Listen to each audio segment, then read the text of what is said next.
प्रेम लग्नानंतरचे part 3. काय ग, तुला पाहूनच कळते की किती चिडले आहेस. आता सांगणार आहेस का काय झालं? 2 दिवसापूर्वी मला एक मुलगा पाहून गेला आणि तो हो म्हणालाय. बरं मग त्यात एवढं टेन्शन घेण्यासारखं काय आहे? तो दुसरा तिसरा कोणी नसून नेमका तो सागर होता. काय सांगतेस काय? पण तो हो का म्हणला? म्हणजे मला तर काहीच कळत नाहीये. तेच तर, तो आला त्या दिवशी सुद्धा आमची दोघांची भांडणे झाली. पहिल्यांदा तर मला माहितीच नव्हतं की तो येणार आहे. त्याला पहिल्यावर असा राग आला होता ना मला. पण मग हो का म्हणालाय तो? म्हणजे तुमच्या दोघांचं कॉलेजमधले भांडण पाहता तो हो म्हणालाय खरंच वाटत नाही. सेम थिंग मला पण कळेना झाली आहे. नक्की मुद्दाम करतोय तो हे सगळं.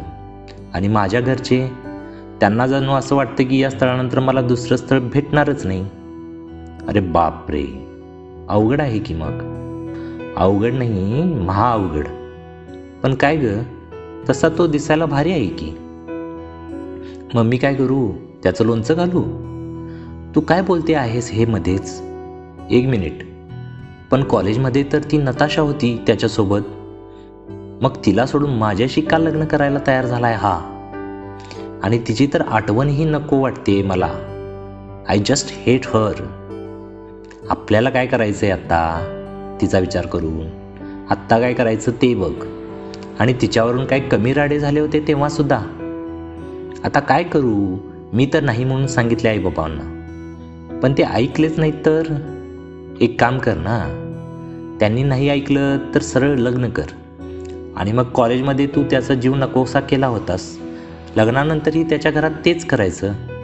बिचारा कंटाळून आपोआप तुला सोडून देईल. ते तर करावंच लागणार असं दिसतंय. पण त्यासाठी मी माझी लाईफ का पणाला लावू? उद्याच त्याला भेटणार आणि लग्न होण्याच्या आधीच त्याला बरोबर दाखवते की मी अजूनही काय चीज आहे. म्हणजे लग्नाचे खूळ कसा विसरत नाही ते बघतेच. That's like a good girl.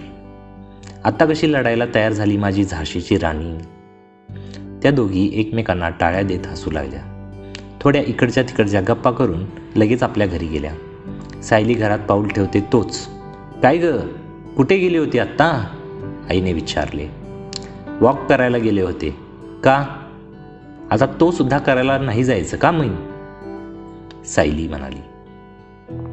Sayali, इकडे ये, आमच्या दोघांना तुझ्याशी जरा बोलायचंय. बाबा बोलले. बोला. ती त्यांच्या समोर सोफ्यावर जाऊन बसत बोलली. हे बघ सायली, तू लहान नाहीस आता. तुझ्या आयुष्यात म्हणजे तुला कोणी आवडत असता तर त्याच्याशीही लग्न लावून द्यायला आम्ही तयार होतो. पण असं कोणी नव्हतं. बाबा बोलत होते. आम्ही आता हा जो निर्णय घेतलाय तो तुझ्या भल्यासाठीच घेतला आहे. आम्ही किती दिवस तुझ्यासोबत राहणार आहोत. तुझी आम्हाला काळजी वाटते म्हणून आमचं एवढं शेवटचं ऐकशील का बाळा? आई बोलली. बाबा, तुम्ही आत्ताच म्हणाला की नाही मी लहान नाही आहे. मग माझा निर्णय मी घेऊ शकते. मी कमवते, मी कोणावर डिपेंडंट नाही आहे. आणि आई, असं असताना तुम्ही माझी काळजी करू नका ना. हो का? अगं, फक्त निर्णय घेणे आणि कमावणं हे महत्त्वाचं नसतं. पण तुझा असा हा स्वभाव पाहता कोण तुझ्याशी लग्न करेल? एक मुलगी म्हणून तुझी आम्हाला काळजी वाटणं साहजिकच आहे ना. आई बोलली. जरा आमच्या जागी राहून विचार कर एकदा. बाबांनी बोलले. हो केला, पण मी ना त्या सागरसोबत लग्न करणार नाही म्हणजे नाही. हा माझा निर्णय झालाय. ती डायरेक्ट उठून बेडरूममध्ये निघून जाते. आत्ता हो काय करायचं? ते स्थळ खूप चांगलं वाटते हो, आई बाबांना म्हणत होती. हो, आणि आत्ता नाही म्हणालो तरी कारण काय सांगू हा तर प्रश्न तर आहेच. एक काम करा, आत्ता काही सांगू नका त्यांना. बघू आणखी काही दिवसात हिचं मत बदललं तर. ठीक आहे, त्यालाच काळजी असो, बाबा बोलले. सकाळी नेहमीप्रमाणे सायली ऑफिसला चाललेली. आज रोडवर ट्रॅफिक जरा जास्तच होते, त्यामुळे ऑफिसला जायला वेळ लागत होता. ती तिची स्कूटी घेऊन निघाली होती आणि ट्रॅफिकमुळे जवळजवळ वैतागली होती. एका सिग्नलला थांबलेली ती. सिग्नल सुटताच तिने लेफ्ट टर्न घेतला. पण कोण जाणे कसे, पाठीमागच्या कारचा थोडा धक्का लागला आणि ती अनकंट्रोल होऊन समोरच्या कारवर धडकली आणि स्कूटी पडली. तिला फारसं लागलेलं नव्हतं, पण समोरच्या कारमधून नेमका सागर उतरला. पाठीमागं पाहू लागला तर हा भला मोठा स्क्रॅच कारच्या पाठीमागे. कोणी केलंय त्यावर चिडणार, पाहतो तर समोर सायली. काय गे, तुला दिसत नाही का? बरोबर माझीच कार ठोकलीस ना? मी मुद्दाम नाही केले, आणि जास्त बोललास ना तर यापेक्षा मोठा स्क्रॅच दिसेल तुला कारवर, ते पण समोरच्या बाजूला. समजलं? तुला नीट बोलायला कोणी शिकवले नाही का? नाही, तसंही मॅनर्स नावाची चीज तुझ्याकडे नाही आहे की तू सॉरी म्हणशील. मी का सॉरी म्हणू? ते पण माझी चूक नसेल तर? तुझ्यासारख्या मुलाला तर नाहीच नव्हे, तुला तर कधीच म्हणणार नाही. मला काही ऐकायचं नाही. चल पटकन पैसे काढायचे. 10,000 काढा आत्ताच्या आत्ता. 10,000 पाहिजेत? थांब हां. पर्समधून काढून 10,000 रुपये काढून त्याच्या हातात ठेवते. हे काय? मी काय भिकारी वाटलो तुला? माझी कार दुरुस्त करून हवी मला. हो का? मग मला पाठीमागून धक्का मारला ना, त्याच्याकडून घे.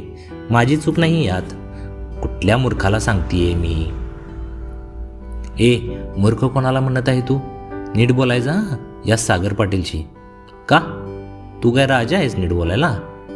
मी का वेस्ट करते माझा टाईम या माणसासोबत? स्कूटीमधून थोडं ऑइल पडत होतं हे पाहून ती ऑटो पाहू लागली. तेवढ्यात एक व्यक्ती जवळ येऊन सागरला म्हणाली, अहो, त्यांची खरंच काही चूक नव्हती. पाठीमागून त्या कारवाल्याने धक्का मारला आहे, तो निघून गेला. It's okay. तुम्हाला विचारला की मी? अहो, त्या बिचाऱ्या मॅडमला तुम्ही बोलत होतात. चांगलं सांगायला गेलो तर मलाच काय बोलताय? त्या तुम्हाला बिचाऱ्या वाटल्या का?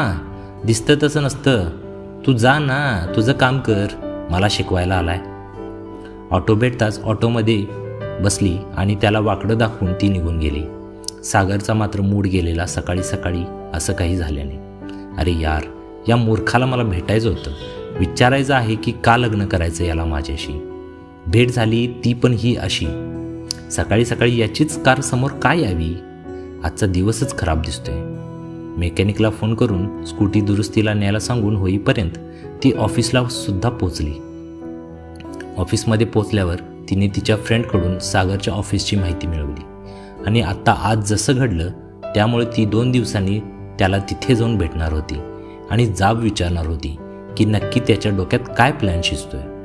त्या 2 दिवसात आईबाबा तिला समजावायचा प्रयत्न करत होते, पण ती ऐकायला तयार नव्हती. इकडं सागरची अजूनही द्विधा मनस्थिती झालेली, कारण नाही म्हटलं तरी लग्न हा आयुष्याचा महत्त्वाचा निर्णय असतो. पण म्हणतात ना, नशिबात जे लिहिलेलं असतं तेच होतं. तसंच घडतही होतं. कॉलेजमध्ये असताना नंतर मुलगी पाहायला गेल्यानंतर तिचंच समोर येणं आणि पुन्हा एकदा त्याच्याच कारला तिचं धडकणं. वारंवार नशीब त्या दोघांना एकमेकांच्या समोर आणून सोडत होतं. निश्चितच नियतीच्या मनात देखील काहीतरी वेगळं होतं, जे त्या दोघांनाही कळत नव्हतं. त्या दिवशी सागर ऑफिसमधून बाहेर पडत होता. एवढ्यात समोरून सायली आली. मला माझ्या प्रश्नांची उत्तरे हवीत. सायली बोलली. मी बांधील नाही तुझ्या प्रश्नांची उत्तरं द्यायला. कोण तू? सागर बोलला. आता कोण मी ना? मला कळायला हवं नक्की काय प्लॅन आहे तुझ्या, काय शिजते तुझ्या डोक्यात, का लग्न करायचं आहे तुला माझ्याशी? ती जरा जास्तच मोठ्या आवाजात बोलते. अगं हळू बोल, तुला अक्कल आहे का? आपण माझ्या ऑफिसच्या बाहेर आहोत. तो माझा प्रॉब्लेम नाही, तुझा आहे. जास्त शानपणा करायचं नाही आणि माझ्यासमोर हळू आवाजात बोलायचं. तो तिला जरा बाजूला घेऊन येतो आणि बोलतो, हात सोड माझा. तुझी बायको नाही मी, आणि तशी स्वप्नसुद्धा बघू नकोस, कारण ती कधीच पूर्ण होणार नाही. तसा तो तिचा हात झटकतो. मी काय मूर्ख वाटलो तुझ्याशी लग्न करायला? अगं तुझी लायकी तरी आहे का माझ्यासारख्या मुलाशी लग्न करायची? नाही ना, मग कशाला हो म्हणाला आहेस? ती विचारते तर तो हसू लागतो. हसत काय आहेस असा? आय नो, तू ना मुद्दाम करत आहेस ना हे सगळं. काय भेटणार आहे रे तुला? ते काय नाही. आजच्या आज घरी फोन करून सांगायचं की तू लग्नाला तयार नाही ते. हो का? मग मी कशाला सांगू? तूच का नाही सांगत? तुझं नाही ऐकत का तुझे आईवडील? हो म्हणा, ते तरी का ऐकतील ना. अशी मुलगी एकदा कधी घरातून लग्न करून बाहेर जाते असं त्यांनाही झालं असेल. बस, यापुढे एकही शब्द बोललास ना तर मी तुझा जीव घेईन, असं म्हणत ती त्याची कॉलर पकडते. तो तिचा हात बाजूला करून तिचे दोन्ही हात जोराने पकडतो. तसा तिला हात दुखतो. हात सोड माझे, नाहीतर इथेच ओरडेन. मग पाहणार नाही तुझ्या ऑफिसच्या बाहेर आहोत की आणखी कुठे आहोत. ती अशी म्हणते तसा हात सोडतो तो. आता तर हे लग्न वरून ब्रह्मदेव जरी आला ना तरी थांबू नाही शकणार. जा, कर काय करायचं तुला ते. मी नाही माघार घेणार आता. हातात आलेली तुला धडा शिकवायची एवढी चांगली संधी मी आता तरी नाही सोडणार. लग्न होऊ दे फक्त, मग तुझी उलटी गिनतीच चालू. हो का? बर, असं आहे का? तर ठीक आहे, मी पण रेडी आहे. बघू उलटी गिनती नक्की कोणाची चालू होते आणि कोणाला धडा शिकायला भेटतो. Let's war begin now. Sayali त्याला आणि तो तिला असे खुन्नस देत निघून जातात.